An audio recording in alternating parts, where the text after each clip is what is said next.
Dios les bendiga. Este es el octavo mensaje sobre la serie de Primera de Juan y se titula La responsabilidad de los hijos de Dios. Este mensaje estará basado en Primera de Juan capítulo 3, versículos del 1 al 10.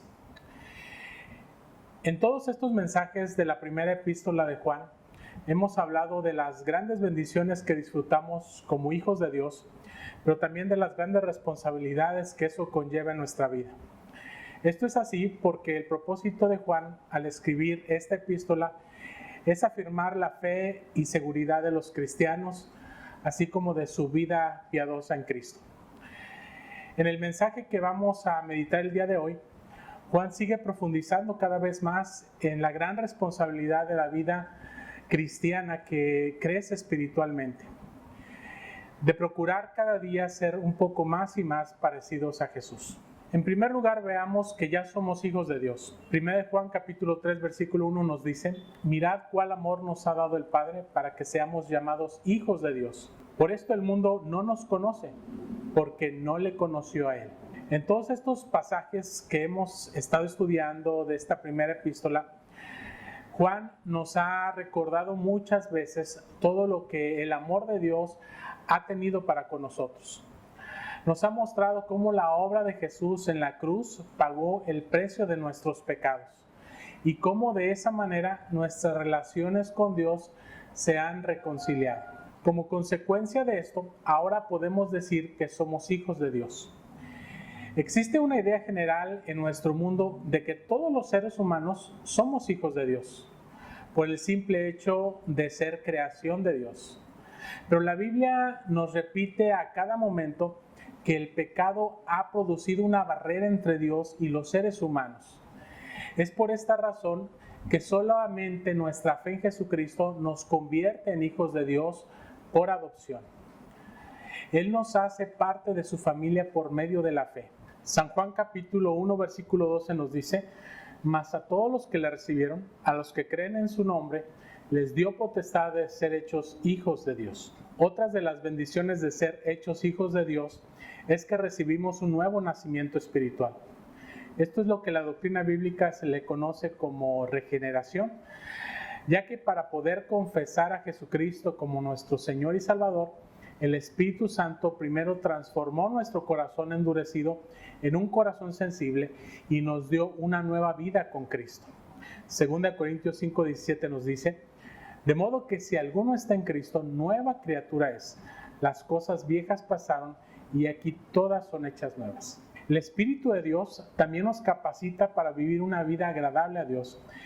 Dice el texto que estamos meditando en 1 Juan 3:9: todo aquel que es nacido de Dios no practica el pecado, porque la simiente de Dios permanece en él y no puede pecar, porque es nacido de Dios. Cuando el texto dice que la semilla o la simiente de Dios permanece en nosotros, se refiere a que Él nos ha engendrado por medio de su Espíritu Santo.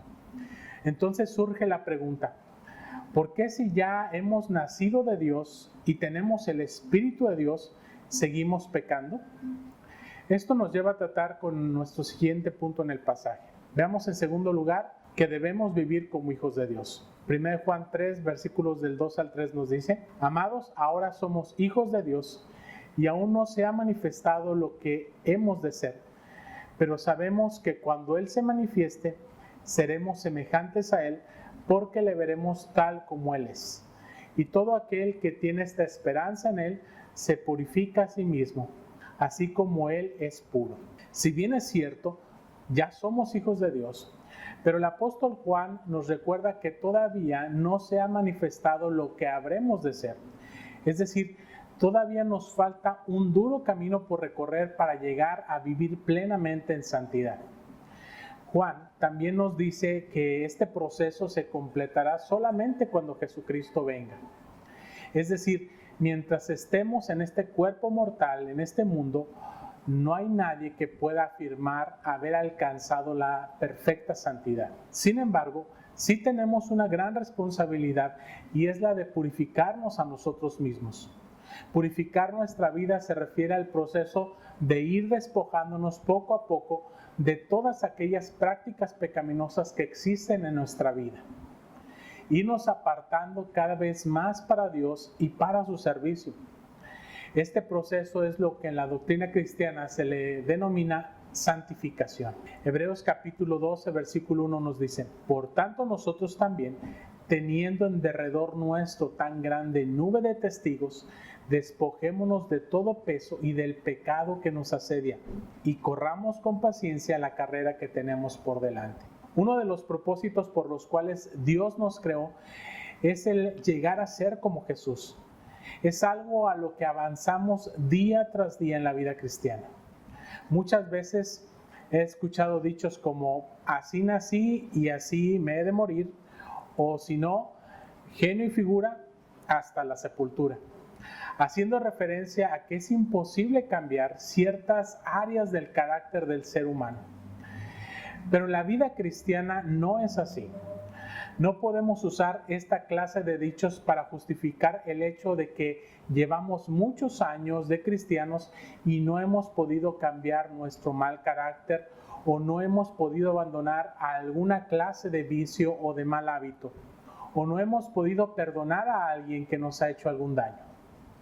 Más bien debemos recordar que Dios nos salvó por gracia, por medio de la fe, pero no somos salvos para dejarnos iguales, sino que Él nos salvó también para cambiar nuestro carácter y hacernos más como el carácter de Jesús. Por tal razón, estos dichos no deberían de ser parte de la vida cristiana. No deberíamos de decirlos entre cristianos, que estamos conscientes de que nuestra misión es dejar que Dios nos purifique cada día más. Por esta razón, los textos que estamos estudiando de Juan nos recuerda que un cristiano no debería practicar el pecado como un estilo de vida. 1 Juan capítulo 3 versículos del 6 al 8 nos dice: todo aquel que permanece en él no peca, todo aquel que peca no le ha visto ni le ha conocido. Hijitos, nadie os engañe. El que hace justicia es justo como él es justo. El que practica el pecado es del diablo, porque el diablo peca desde el principio. Para esto apareció el Hijo de Dios, para deshacer las obras del diablo. Muchas veces estos textos se pueden prestar a malos entendidos, ya que en capítulos anteriores Juan dijo que aquel que diga que no ha pecado es un mentiroso, como en el capítulo 1 versículo 8.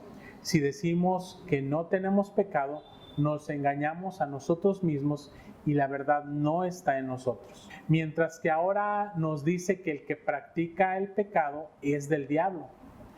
Pero es por eso por lo que debemos de tener clara la diferencia entre pecar por las debilidades de nuestra naturaleza, que es algo que a todo cristiano le pasa, y practicar el pecado, que es algo de lo que se hace un estilo de vida del cual no se quiere uno arrepentir. Ese es el que dice Juan que no es de Dios sino del diablo. Pero ahora surge la pregunta: ¿cómo puedo crecer en santidad si todavía vivo en una naturaleza pecaminosa? Debemos recordar que la obra de nuestra santificación es algo que Dios hace por medio de su Espíritu Santo. Él es el que produce en nosotros el fruto de parecernos más a Jesús. Gálatas capítulo 2 versículos del 22 al 23 nos dice: mas el fruto del Espíritu es amor, gozo, paz, paciencia, benignidad, bondad, fe, mansedumbre, templanza. Contra tales cosas no hay ley. Pero también hay una gran responsabilidad de nuestra parte, que es la de permanecer en Jesús. San Juan 15 versículo 4 nos dice: permaneced en mí y yo en vosotros. Como el pámpano no puede llevar fruto por sí mismo si no permanece en la vid, así tampoco vosotros si no permanecéis en mí. Yo soy la vid, vosotros los pámpanos.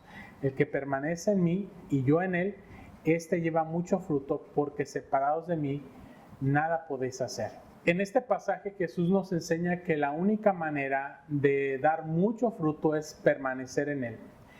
Esto es en comunión con Dios. Cuando en nuestra vida llegamos a dar el fruto que a Dios le agrada, nos mostramos diferentes en medio de un mundo de pecado. Esto nos lleva al siguiente punto, que es: debemos marcar la diferencia. 1 Juan capítulo 3, versículo 10 nos dice: en esto se manifiestan los hijos de Dios y los hijos del diablo. Todo aquel que no hace justicia y no ama a su hermano no es de Dios. Juan nos dice que siempre debe de haber algo de diferencia entre los hijos de Dios y quienes no lo son. En este texto, Juan nos dice que siempre debe haber algo que diferencie entre los hijos de Dios y entre quienes no lo son. En este texto se refiere a nuestras obras de justicia y al amor al prójimo. Jesús también enseñó que nuestras obras son una manera de hacer brillar la luz de Jesús en un mundo que vive en oscuridad. Mateo 5:16 dice: así alumbre vuestra luz delante de los hombres, para que vean vuestras buenas obras y glorifiquen a vuestro Padre que está en los cielos. Lo importante en este texto es que el propósito de nuestras buenas obras debe ser que la gente alabe a nuestro Padre Celestial. En otras palabras, nuestro testimonio puede marcar la diferencia entre gente que cree en nuestro Dios y la gente que no lo cree. En este punto debemos plantearnos una pregunta: ¿la gente nos diferencia por nuestra fe y nuestras obras? ¿En nuestra familia, en nuestro barrio, en nuestro trabajo, en el colegio, en la universidad, etcétera? Pero sobre todo esto, podemos observar que una de las cosas que más nos diferencian como hijos de Dios es el amor al prójimo. Sobre esto seguiremos profundizando en los próximos mensajes. Pero para concluir, en este pasaje hemos hablado de algunas grandes verdades doctrinales que es muy importante que las tengamos presentes siempre en nuestro día a día. Hemos visto que Dios ya nos ha adoptado como sus hijos solamente por fe, la gracia de Dios y el amor de Dios en nosotros. Pero a partir de eso, Él nos da un nuevo nacimiento espiritual por medio del cual nos capacita para poder vivir cada día un poco más apartados del pecado y más cerca de la voluntad de Dios. Y eso marcará la diferencia en nuestro contexto, de manera que otras personas puedan identificar que hay algo diferente en nosotros y eso les llame la atención y los invita a depositar también su fe en Jesucristo. Por supuesto, juntamente con el mensaje del Evangelio. Que Dios les bendiga y les guarde. Amén.